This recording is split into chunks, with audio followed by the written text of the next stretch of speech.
Hey everybody, welcome to this episode of Lunch with Lindsay. I am so glad you're here. I am titling this episode Full Circle, and that's because of the circumstances surrounding my guest for this episode at the time that we sat down. So here's what I want you to know before we jump right into this conversation.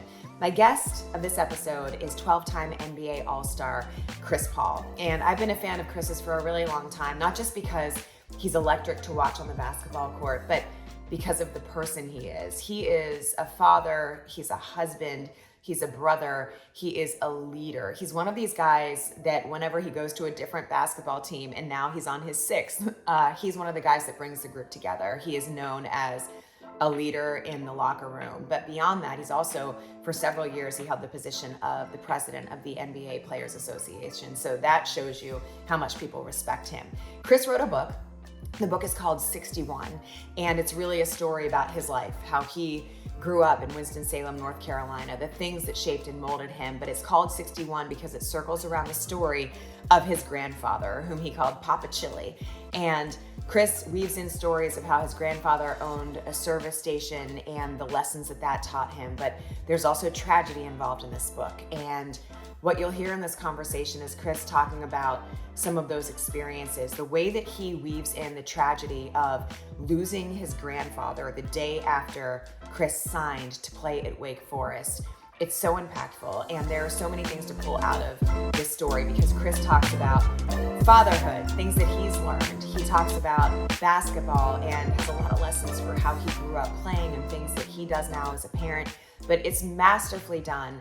When I sat down to talk to Chris for this podcast episode, I found out an hour and a half before we sat down that Chris had been traded to the Golden State Warriors. So here's a guy who I'm getting ready to talk to him about his book, and all of a sudden the dynamic had completely changed because for Chris knew that he was no longer going to be with the Suns. That was hard for him to take because he loved being a part of that team.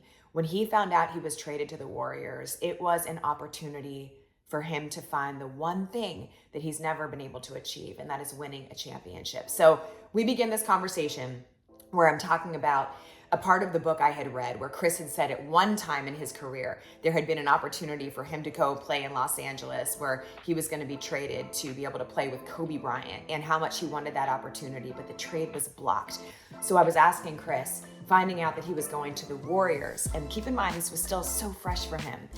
Did that sort of bring back the same excitement of that portion where he thought he was going to get to play with Kobe? One thing I thought about was when you talked about the trade that was blocked that would have sent you to play with Kobe Bryant. Yeah. And what your emotions were around that. And then when this news happened, I was wondering, does this sort of feel like, okay? Yeah, it's funny. I had a funeral to go to this morning. So my great-grandmother passed away on Friday. So we got in town late last night, and this morning was at a funeral. My great-grandmother was 95 years old, and so I went and spoke at something this afternoon, and it was crazy because in the book I talk about funerals and how tough they are to deal with it. And you said everyone's faces are wet, they're all looking at each other, and it's a really hard thing for you. Had one this morning. And my brother, my wife, and my son actually went. So it's the first time I've been to a funeral like that with my son, who's 14. So I'm thinking about how I just wrote about this in the book, and I'm living it today. My grandmother's mother, so I've seen a lot of my family members who some of them I hadn't seen in 15 years, maybe longer. And so all of the emotions of that this morning, then the trade, you know what I mean? So I'd actually almost forgot about the funeral for a second there when we was talking about that, because it's so much, you know what I mean? But you keep moving. Yeah. And I mean, the excitement level, what was the first thing that you remember feeling? What was the emotion? I don't know. I just love to play basketball. I was playing basketball when I found out, you know, and so to know that I'm going, like I said, to play with these other great players. And then some people never really understand until you have, like, kids. So to see the excitement in my son, that was how I found out. And to see his reaction, you can't be more happy to see that he's like that, you know, and so I'm excited. What was his reaction? Oh, he was, you know, he getting texts from his friends and all that, you know, so. This is a serious opportunity, and you talk a lot about that you have things left to accomplish. You know, this book that you wrote, 61, I'm not just saying this, like, you tugged at so many different emotions. I was crying on a plane. I was crying when I was reading it in my closet at one point. I was laughing out loud. I loved also, there was a portion I listened to, and your voice in it, it's like, you really tell these stories. Also, the AAU side, I found myself, I was like, I want more. I want to understand more as a mom, right? Right. Like, you hit all these things that are just so important, so awesome. And I think I came out of it really being like, I just want you to run for office. Oh, no, that's you? not, No? no chance of that. You'd be so good. But when you talk about having things left to accomplish, what is that? Man, obviously it's that elusive championship, you know, so going to a team with guys who have that pedigree, they've shown the ability to do it over and over again, you know, with a coaching staff, with the primetime organization. So as long as I've been playing, I still love learning, you know, so I'm excited about going into this team, this organization, and seeing how I can be a piece or just be part of the puzzle to help our team win. What do you expect? Because the other thing is, when you talked about being a rookie in the NBA, I was so interested in, you painted a picture of no one knows what it's like, and that it's really lonely. And I hate loneliness. Right. And I've talked to a lot of other athletes that there was one in particular, a race car driver, who was saying he has to be around people that makes him comfortable. But the way that you painted the picture, it was like, I could totally see it. You know, you're the Yeah. new guy coming in. And so what is it like when you change teams? Not like you're a rookie, Yeah. but First of all, when you come in as a rookie, you think about it as a kid. Like you said, your son was outside shooting basketball. Everyone has this dream of going to the NBA, and it's such a drastic difference from college to the NBA, because I was talking to the incoming rookies yesterday, and I was telling them, all of these people on TV are going to be analyzing your game before you even play. And I told them, tonight, just enjoy it. Like, as much as possible, just enjoy it. Because when you get to the NBA, even though that was a dream of yours, you go from being maybe 19 or 20 to the locker room. If you're in the locker room with me, I'm 38. yeah. You know, so it's a lot different, you know. And so after practice, a lot of guys are going to their families, depending on what team you go to. So there is a little loneliness. You know, you might have practice at 11.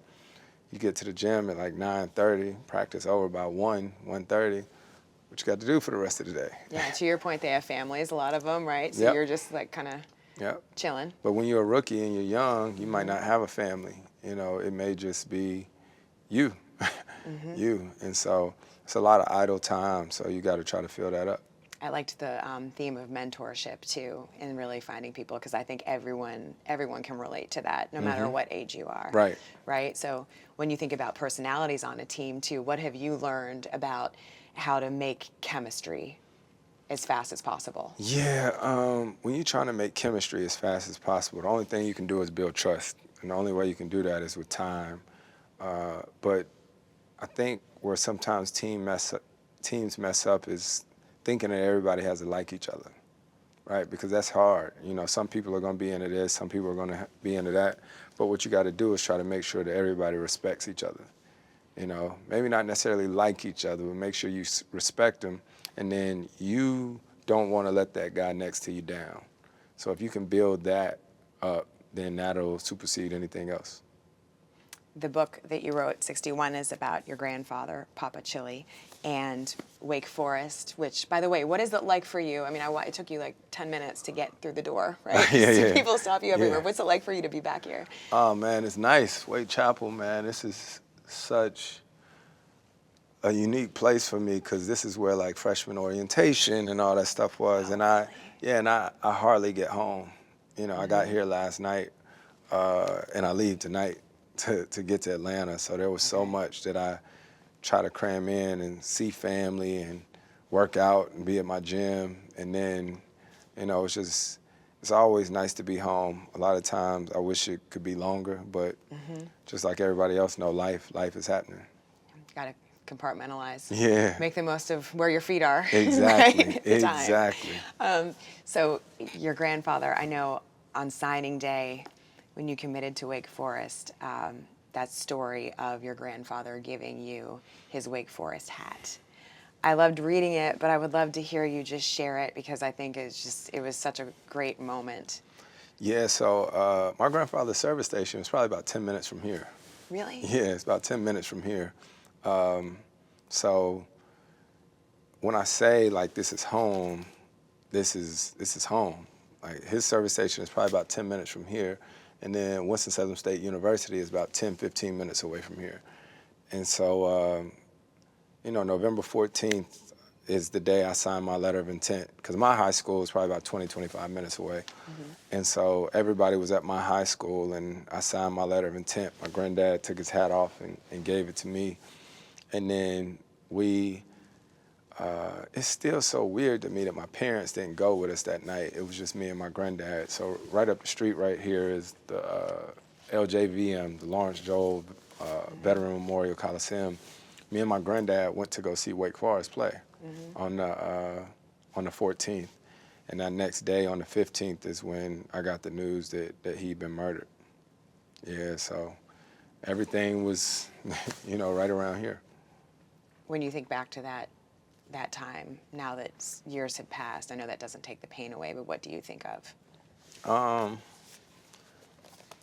Man, when I think of it, it's a lot of thoughts that go by because it's been 20 years. It's been 20 years. So even at my great-grandmother's funeral this morning, it was at one of my grandparents' churches that I hadn't been to in so long. So as we was on our way to the church, we passed one of my best friends where he lived growing up, and I hadn't been over there in so long. So it's all this nostalgia, So when I think about my grandfather and losing him, a lot of times when I'm riding around the city is when I'm thinking of, oh, me and Papa used to go eat there after church, or we used to go do this and do that. And now at this point in life, I try to share all those stories with my kids. I think I love that, and I think the part where you were talking about your brother going away to school and you in the back seat and crying was what made me get emotional when I was reading it, because I was like, oh my gosh, one day that might be my kids maybe, or it's so heartfelt. Yeah, it's one of those things where you really don't realize what you have until it's gone, right? Yeah. So my brother, we fought, all the time over the front seat, over this and that. And then when we dropped him off to school, is when I missed him, because you realize that all those moments or whatnot, you start appreciating the fights because you had somebody to do it with. Right. The one thing about the hat, I thought this was so cool.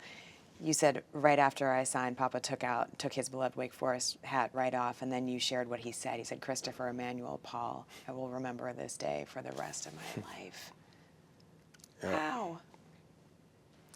Yeah. I mean, so there's so much that's woven in. What do you think Papa Chili would say about the news today? Oh, man. I think he would, he'd be excited, but as I always say, I think he would be more proud of our family. The fact that we all still together, we still intact. The fact that we're here in Winston, still, he'd be excited. He'd be excited. I don't know if he loved getting on a plane flying, but he'd be excited. Yeah. You also said that that people should talk more about Black churches, right? And I love that because when I married Melvin, that was the first time that I was really, okay, so we're going to church when we're down in Columbia, South Carolina. And it was so different. I grew up Catholic, right? Yeah. And I remember one of the first times my mother-in-law, for some reason, was sitting in front of us, and she was putting her hand up to the sky. And I was like, this is so cool because everyone's singing and they're joyful, and it's so different because it was like the emotion it made me feel, I'm just being really honest, was like, No. why don't we do that? And I feel sort of embarrassed to do that, right? Right. I don't want to feel embarrassed, Yeah, but I think I wanted to ask you what why you think it should be talked about more. I'm gonna tell you, it's so crazy to discuss that and talk about it in the book because my great grandmother's funeral this morning, right? So I've been gone from home now for 18 years, right? Even 20 years, including my 2 years in college, even though I was right here at home. So it was one of my son's first experiences today, right? At church with all of my family. I was listening to gospel music this morning before we left the house, like while we was getting in the shower and stuff. And my son walked in there, and I said, "Man, this song right here make you want to shout." And my son was like, "What? What?" So we sort of showed him what shouting was and all this. And What is it? like shouting is like someone is like feeling the Holy Spirit or whatnot, Yeah. and it just moves you. You know what I mean? So Yep. people get their feet going and all this stuff. So we're in the church today, and I was all messed up because it's just like I detailed in the book, right? Like it was an open casket of my great grandmother, and I kept looking at my grandmother, just seeing how hurt she was, and looking at my dad and seeing family members that I haven't seen in years. And it's like people always say, you hate that it takes losing people to get your family back together. But Yeah. you know, for my job and what I do, I'm constantly gone. But you know, my son was sitting there today, and the eulogy today was amazing. The pastor, he was so good. But towards the end, you know, a few people started, you know, feeling it, and one of my cousins got to shouting, and my son sitting next to me, like I said, he hadn't seen or experienced all this before, and he was just so funny to look at and to see him. You know, he tried to say that my cousin Sherry was doing the gritty. You know what I mean? But it's crazy, as hard as it was today and the hurt. You know, it's always nice to be able to find some type of laughter in a moment of grief like that. And human connection, right? Because that's kind of what you're talking about. It's everyone together. It's bringing the family, and not just the family, but other people too, right? Yeah, and for my son, right? My daughter is at a camp in LA, but my son, he's at an age, 14, where he won't ever forget today. Yeah. He won't ever forget today, just like I could vividly remember every emotion. And my family is so blessed that we haven't lost a lot of people. But he'll never forget today, and I know it because as my great-grandmother lied there, I leaned to him and I told him, I said, "Chris, if not for her, there's no Grandma Charlene," which that means there's no my dad. To me, there's no me and there's no him. You know, so the fact that we got a opportunity to experience 5 generations is something we definitely don't take for granted. What are the things that you make sure to do with them to really balance? You know, like you said, you have so much going on, obviously. You've lived so many different places. What's most important to you that you instill in them? Because it's so clear what your family has instilled in you and the things that you pulled from it. You talked about caring and advocacy as a part of that too, right? But parenting's hard. Parenting's really hard, but I think the biggest thing we try to show our kids is, me and my wife try to show our kids, is the importance of family. You know, and it sounds simple when you say it, but not only talking and communicating, but showing up for them. You know, that's the big thing. Like, the most valuable thing that we all have is time. You know, so when you can show up for family, it's nothing like it. It's nothing like it. So my family has always showed up for me. You know, my grandmother, who, that was probably the hardest part today, is looking at her.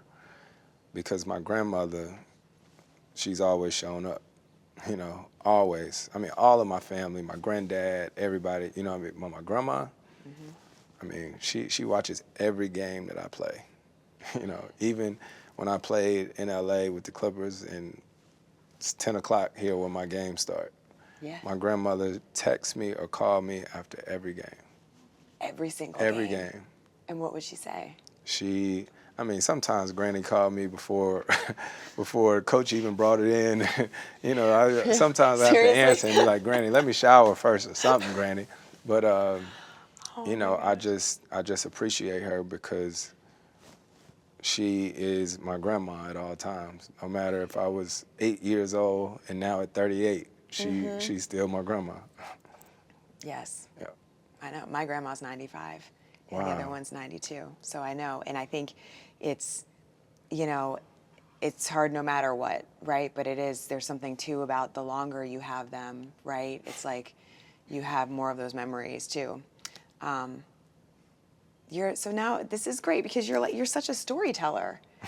You really are. Like this process, I mean, has this taught you things about yourself that you didn't Oh man, this has taught know? me a lot of things. I've always enjoyed telling stories or whatnot because I like listening to people and I know how like colorful and candid you have to be with being personal, you know, and giving real stories and stuff, but not being over the top, making sure that you contain some type of privacy, Yeah. you know. But it was cool because I know as abnormal as my life may seem, we try to keep it as normal as possible.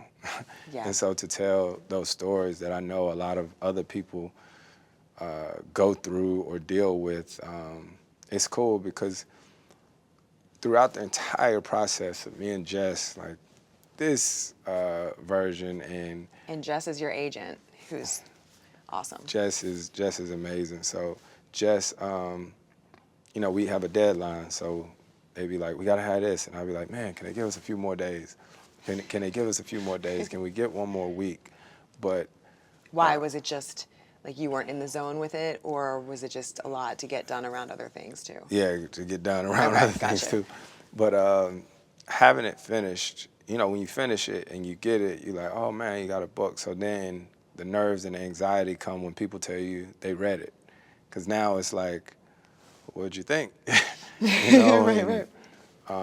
It's so crazy because there's so many stories intertwined in the book that when somebody says, what's your favorite part? I'll be like, I don't know. I don't know. You know, I'm still in it. What have your teammates said about it? Any teammates that have read it? No. I don't think any of them read it yet. No? No, I gotta get my family to read it first. I got you. It's so great to have you here. I really can't believe the timing too of this news, and I'm so excited for you. It's crazy, right? Right? It's so great. What are you most excited about? What? Like being the part book? of that The what? the team. The Being team? Yep. Are you excited to stay on the West Coast? Yeah, I'm definitely excited about that. You know, my kids, my family, you know, had it been the East Coast, they probably were coming. You know, and my kids are actually starting at a new school next year that they were excited about, but not knowing if they was going, whatever it is now, I know they're happy, you know, because they'll get to stay at the school that they were going to, and I'll be able to get back and forth. It is crazy that all of this happened on your book tour, and it was like every piece of your tour, right? You know, Right, there was some other piece right. of info. So listen, thank you so much. Congratulations. Thank you. This is going to help a lot of people, and I'm going to call you for AAU advice. Yeah, if we let get me know. to that point. Let me know. We're working on that now. The AAU conversation could be an entirely separate podcast. Chris did such a great job with the book 61 because he weaved so many themes. And one of the things I took away was that if you are a parent of a child that enjoys a sport or excels at a sport, there are so many lessons and insightful nuggets to pull away from this book. The other thing is, 5 days after we had that conversation at Wake Forest, Chris joined me virtually in front of a live audience at my local library to have more of a Q&A with me, but also to open the conversation up for kids' questions. And I have to say, the questions these kids asked were amazing, and Chris's responses were highly entertaining. So here's a portion of that conversation, beginning with us welcoming Chris in. At this point, it's been 5 days, so I think that he's processed it probably a little bit more. We'll ask him about that. We're going to dive into the book. So are you guys ready to welcome Chris Paul? I think when we do, we're going to give him a warm welcome. All right, ready? Alex, hardworking Alex in the back. Chris, CP3! Where I going? In those days since, what have you been most excited about? What part of that news? What part of the news? Well, when he told me, he was so excited, and for me, just to be honest with you, I like my whole life has always been like against the odds, right? Like I'm vertically challenged. I've never been tall. So, I've played point guard my whole life. Every time I meet someone, they be like, "You playing NBA? You not that tall?" I'll be like, "Go figure." And I think probably since the trade happened, everything has been, how is this gonna happen? He can't do this, he can't do that, he can't, and so that is probably the most exciting part is you think you get to this level or whatnot, but you realize you start back over. So the expectation of this not gonna work, that's not gonna work, I think that's the most exciting part right now. Have you talked to Steph Curry? That's like, if I got $1 for every time somebody asks me I that. know. But well, okay, Yeah. What has the conversation been like with Steph? What have you guys talked about? Take we us just inside talk that about- conversation.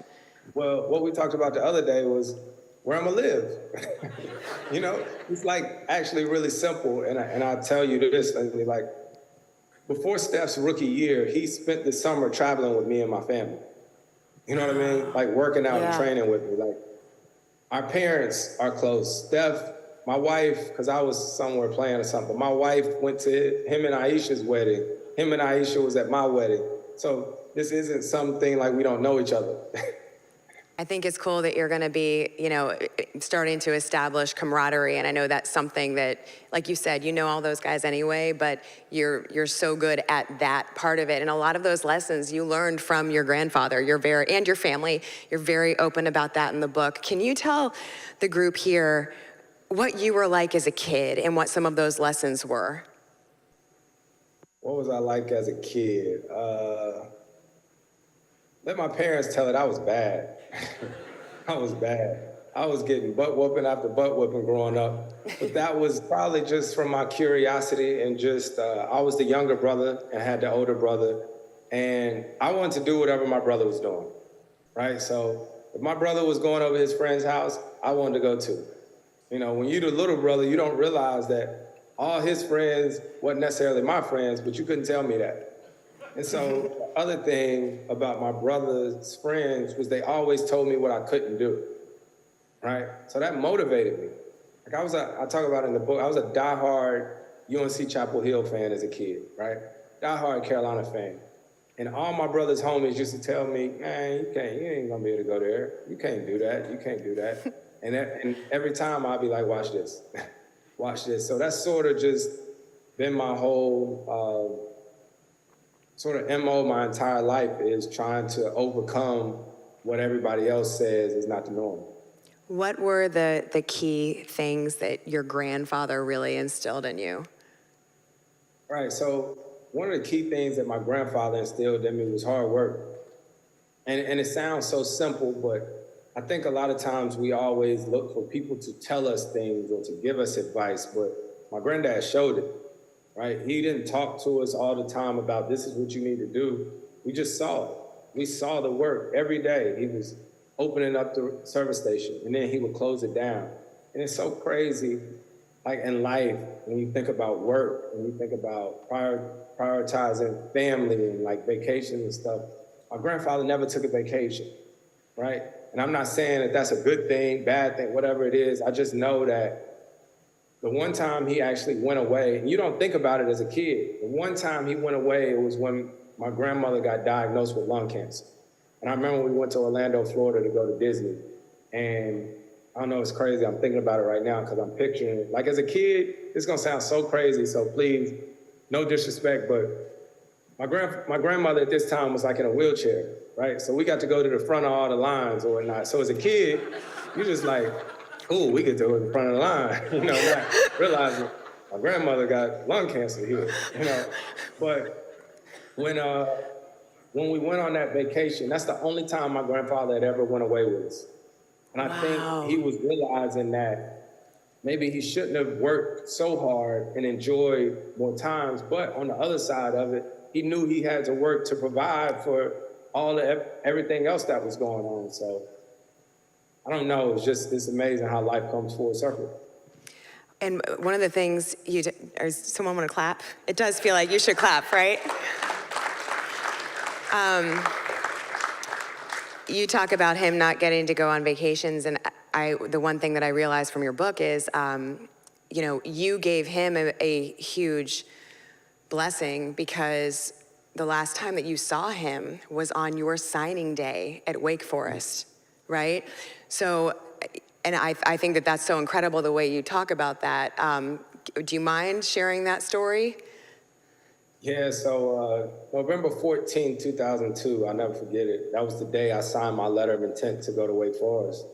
And I had my whole family there. My brother had drove home from college, and we're in my high school gym and taking pictures, and I signed a letter. And my grandfather, I think he had his teeth in that day. My granddad had false teeth, you know what I mean? Like, he used to leave them sitting out sometimes like Dennis the Menace.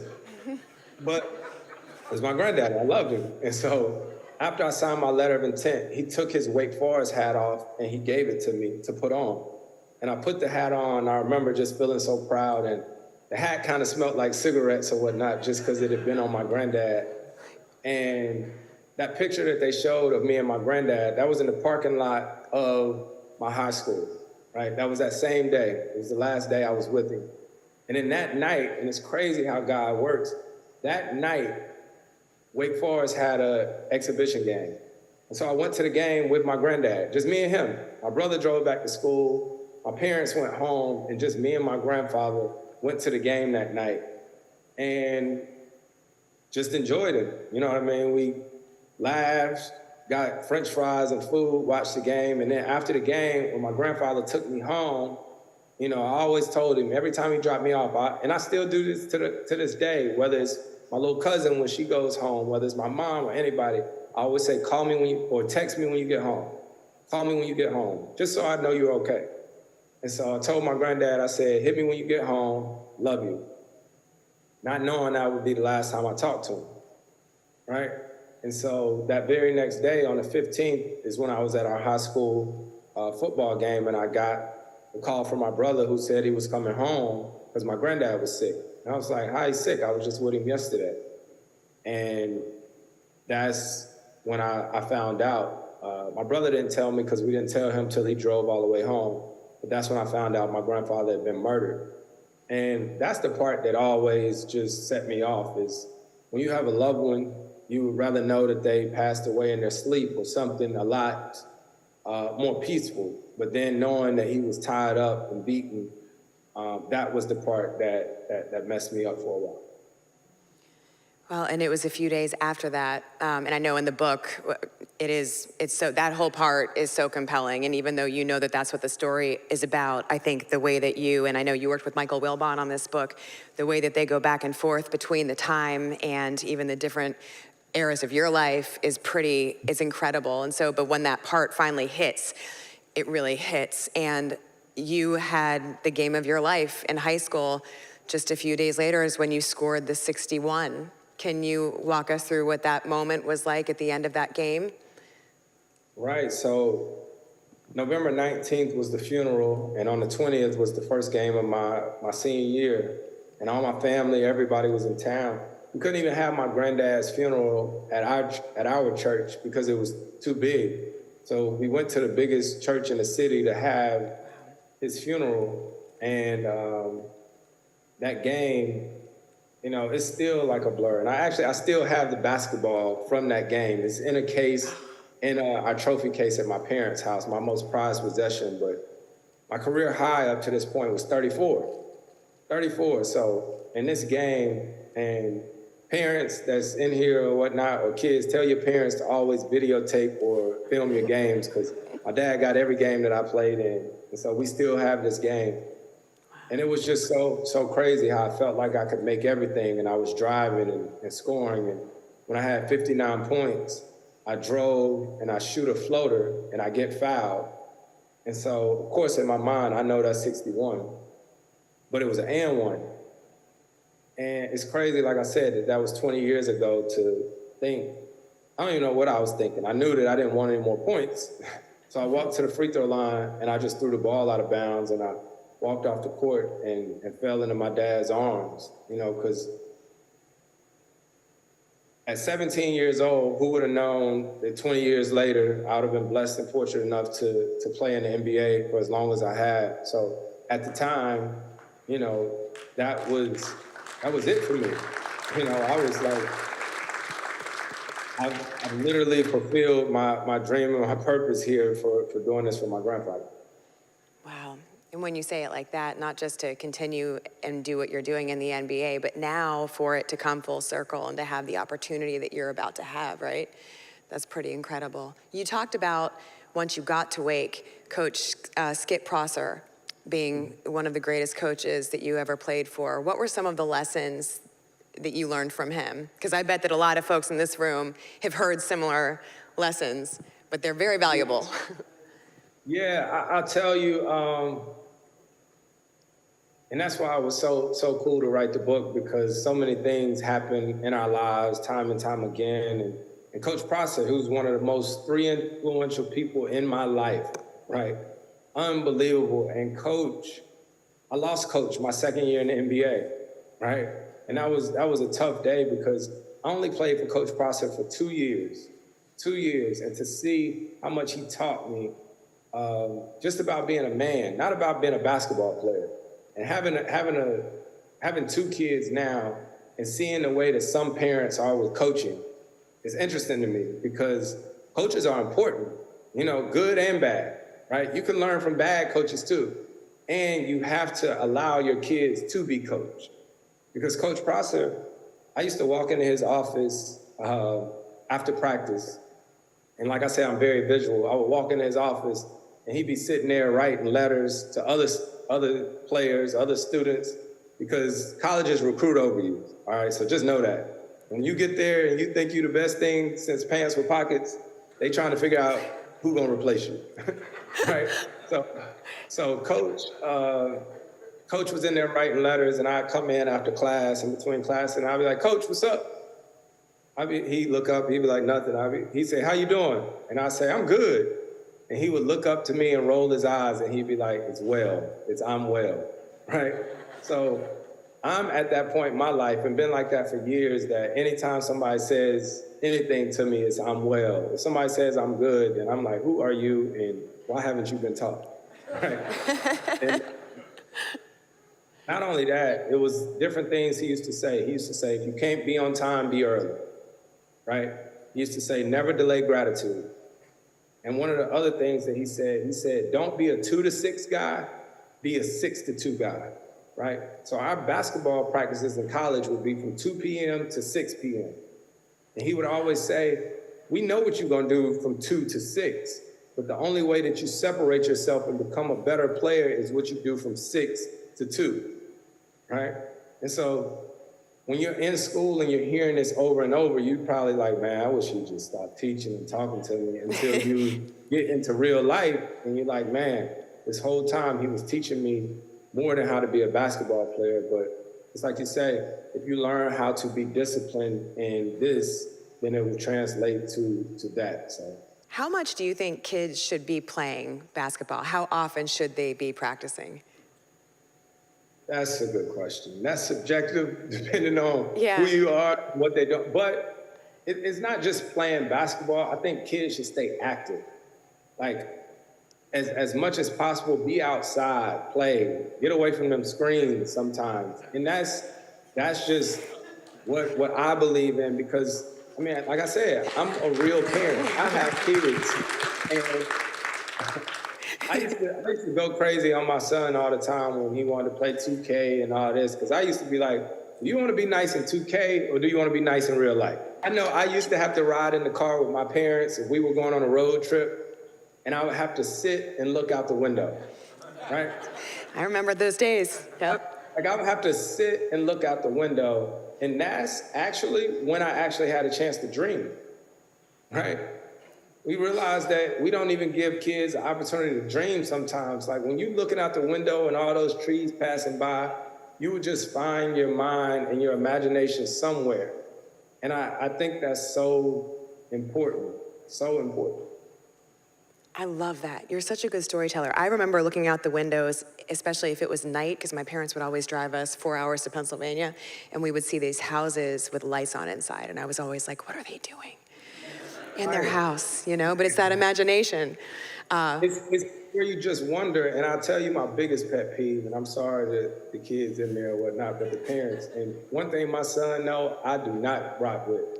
So also, when we rode in the car, if my parents was gonna listen to Frankie Beverly and Maze, I had to listen to Frankie Beverly and Maze. If they could listen to Earth, Wind, and Fire, I was listening to Earth, Wind, and Fire.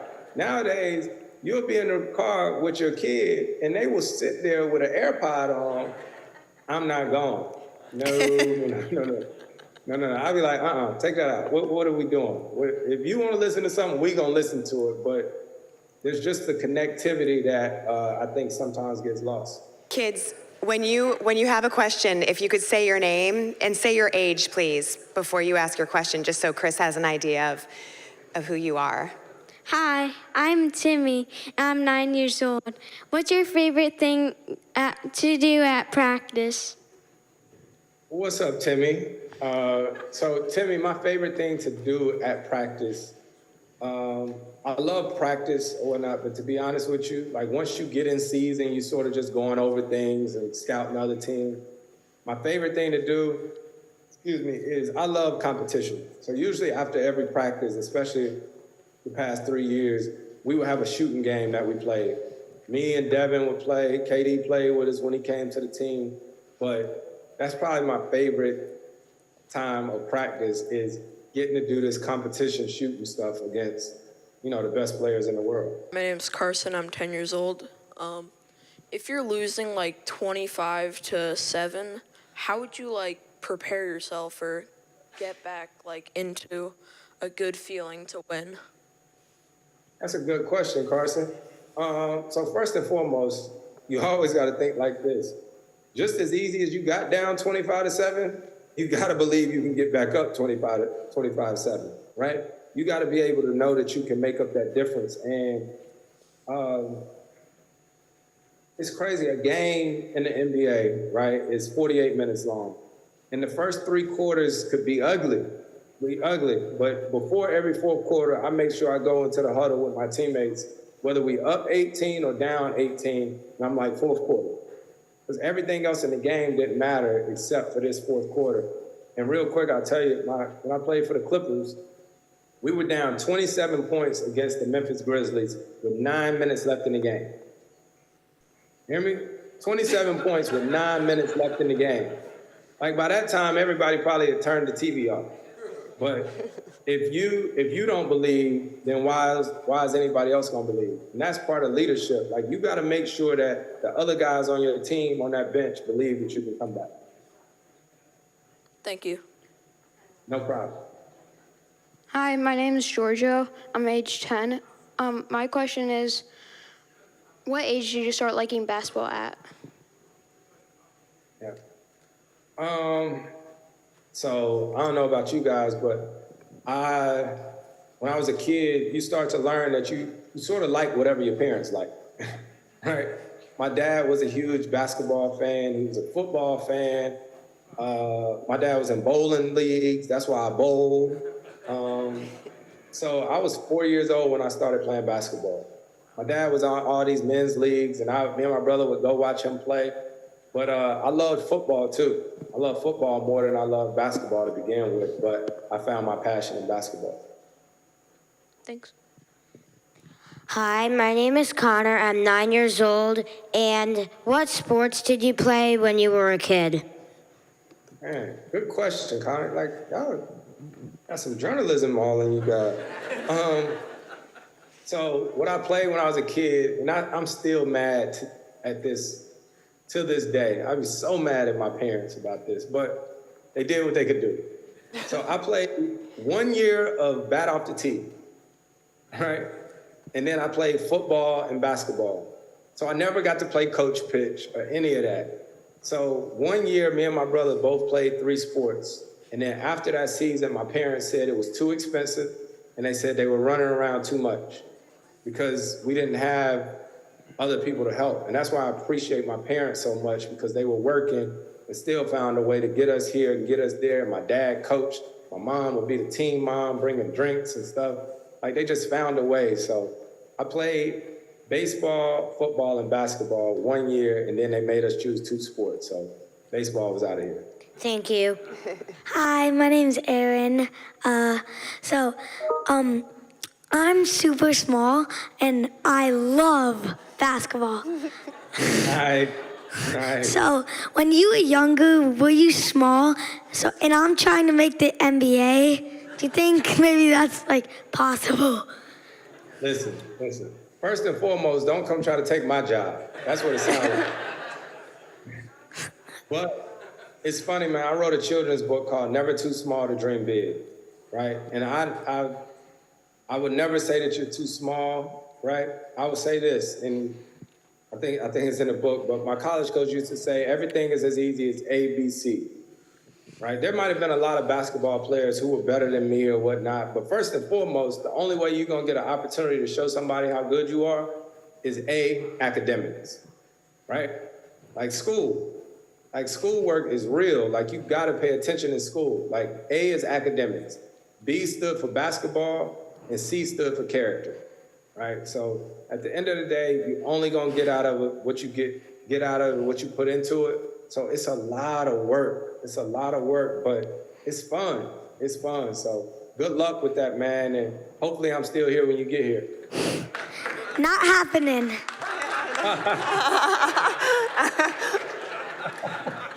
Hi, my name's Delano, and I'm 9 years old. You don't have to introduce yourself, my man. I know you. Okay. What does it feel like to be traded to Golden State after being with the Suns for so long? Man, that's a really good question. I'd be lying if I say it wasn't tough, right? I had a home in Phoenix. I was thinking about moving my family, my brother, and everybody to Phoenix. And I honestly, at the time, was hoping that that's where I would, finish my career, but it doesn't always work out like that. And when it happens, I always say this, even with the injuries that I've had over my career, you get a day, right? You get a day or whatever, or an evening or a night or whatnot to be like, okay, such and such, man, this is what, and then you got to get right back to it. So I'm excited about Golden State. I'm like so excited. I'm excited about getting to the city. I'm excited about getting on the court with the guys. But like I said, man, since I was 4, I've been playing this game. So I know a lot of things. I'm really good at math. I'm really good at maybe telling stories here and there. But one thing I know I'm really good at is playing basketball. And so I get a chance to do that at the highest level with an amazing group of guys, man. So I'm excited. My name is Austin. I'm 10 years old. What was the best offensive player you played against? What's up, Austin? That's easy. Kobe Bryant. Wait, out of all your eras, like Kobe Bryant, like out of all your eras you played in? I ain't that old, man. You said you're like 34. I'm 38. Even worse. Okay, well, look, I don't care what era you're talking about. The guy that I played against, I'll say Kobe Bryant. Kobe was different. He had this streak of 50-point games he had went on where he had scored like 50 points in, 5, 6 straight games. And if he scored 50 on us, he was going to break the record. Man, we was a shoot-around, and we were all out on the court. And I remember Rasul Butler, rest in peace, one of my teammates, we was all talking, and Rasul was like, he ain't scoring 50 tonight. And we was like, yeah, all right, we're going to trap him, we're going to double him, we're going to do this. Man, Kobe might have had 35 at halftime. He's different. He was different. That makes sense. Exactly. Right. No matter what era, boss. Thank you. Thank you. Hi, my name is Kalia, and I'm 10 years old. And what advice would you give to kids that want to be an NBA player or WNBA player? Right. First, young lady, thank you for asking that, because I have a 14-year-old son, but I have a 10-year-old daughter. And I tell you, it's the same thing as far as work ethic. right? The same thing. I tell my daughter the same stuff that I tell my son because she didn't play basketball. She just started playing basketball like 2 years ago. And when she did start playing basketball, it surprised me. My wife called me and she said, guess what? I said, what? She said, Cam playing basketball. I said, Cam who? Right? Not my daughter. And then I finally talked to my daughter and I was like so excited. I said, baby, mommy said you playing basketball. She said, yes. I said, well, you want daddy to show you anything? She said, no, thank you. Right? So, yeah, I would tell you to work hard and find somebody who's going to show you something because my daughter said she didn't want to hear from me. I had the best time hearing those children ask questions of Chris and seeing how engaged he got when he was answering those questions. This episode was full circle also for me because I have always felt so strongly about the need to be present, especially with friends and family. And hearing Chris talk about his own experiences and being really vulnerable about that just solidified that, and it made me want to frankly talk about it more. I have a lot of questions after that for my own family, but also I want to dig in more about the things that he talked about culturally. And I think hearing about Chris also as a dad and my son who was at that conversation at the library has brought up to me since what Chris said about not being on screens, but looking out a car window. And I think there are so many things in the simplicity that we should lean into. Anyway, thank you so much to Chris Paul and his entire team. They're amazing, and we certainly asked for a lot of time, and they delivered, especially in this time of crazy roller coaster, the roller coaster of life for Chris. Also, thank you to Richard and the crew from Two Waves Media who shot this and helped edit it and put it together. And thank you, Family Made, for being great partners in the Lunch with Lindsay endeavor. So anyway, until next time, thank you. Be where your feet are, and thank you, Chris Paul.